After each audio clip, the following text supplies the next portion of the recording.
काँग्रेसचे नेते व लोकसभेतील विरोधी पक्षनेते राहुल गांधी यांनी 2024च्या महाराष्ट्र विधानसभेच्या निवडणुकीदरम्यान कामठी मतदारसंघात केल्या गेलेल्या बोगस मतदार नोंदणीचा पुरावा सादर करत शासन, भाजप व निवडणूक आयोगावर जोरदार आरोप केले आहेत। या आरोपांनुसार लोकसभा निवडणुकांनंतर सुमारे 6 महिन्यात कामठीमध्ये मतदार संख्या 4,66,231 वरून 5,01,770 पर्यंत वाढली, ज्यात 35,539 नवीन मतदारांची नोंदणी झाली होती। मतदार संख्या 29 ऑक्टोबर 2024 रोजी जाहीर झालेल्या वरही 12,000 नोंदी मतदानाच्या आत वाढल्या। त्यामध्ये फक्त आधार कार्डचा आधार होता आणि कागदपत्रे दाखवली नाही, असा राहुल गांधींचा दावा आहे।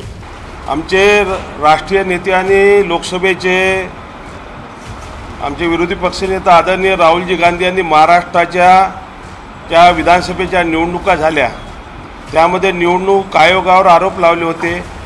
की महाराष्ट्रामध्ये ज्या निवडणुका झाल्या त्यामध्ये मोठ्या प्रमाणात धांदली झाली आहे, मतदार यादीमध्ये घोळ झाला आहे,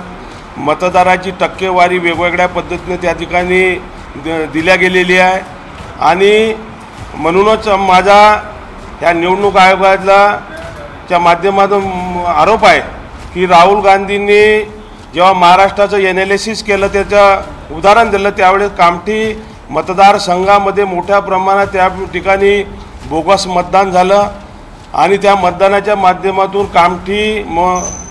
विधानसभेमध्ये त्या ठिकाणी आम्हाला काँग्रेसच्या उमेदवाराला हार पत्करावी लागली।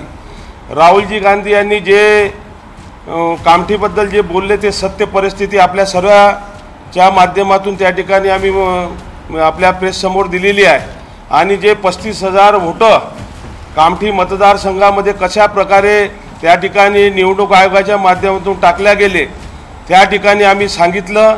आणि फक्त ID प्रूफच्या भरोश्यावर मोठ्या प्रमाणात ऑनलाईन त्या ठिकाणी ऑनलाईन नोंदणी केली आणि जिल्हा अधिकारीची अंतिम यादी प्रसिद्ध झाल्यानंतर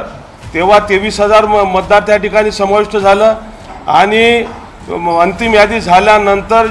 पहिल्यांदा आपल्या महाराष्ट्रामध्ये पहिल्यांदाच ऑनलाईनमध्ये 12,000 वोटिंग कामठी मतदारसंघामध्ये निवडणुकीच्या कालखंडामध्ये त्या ठिकाणी समाविष्ट झालं। म्हणून माझा स्पष्ट आरोप आहे की या कामठीसहित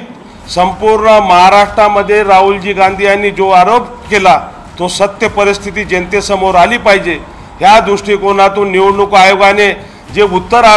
निवडणूक आयोग जे बोगसगिरीचं उत्तर देते त्यांनी निवडणूक आयोगाने ते बोगसगिरीचं उत्तर देणं बंद करावं आणि सत्य परिस्थिती जनतेसमोर या महाराष्ट्राच्या जनतेसमोर त्या ठिकाणी आणली पाहिजे। कारण परमपूज्य डॉक्टर बाबासाहेब आंबेडकरांनी घटना लिहिली, त्या घटनेचा आधार ठेवून ह्या संपूर्ण महाराष्ट्राच्या जनतेला त्या ठिकाणी न्याय दिला पाहिजे, हीच या प्रसंगी माझी मागणी आहे। बोगस मतदान वाढले, ID प्रूफच्या भरोश्यावर परप्रांतीय लेबर, विटाचे भट्टेवाले असे अनेक मतदार त्या ठिकाणी समाविष्ट करण्यात आले, हा आमचा स्पष्ट आरोप त्या ठिकाणी आहे आणि निवडणूक आयोगाने आजही जर त्यांना सुदबुद्धी सुचत असेल त्यांनी कामठी मतदारसंघामध्ये आम्हाला माहिती त्या ठिकाणी 35,000 वोटाची माहिती कोणत्या आधारावर त्यांनी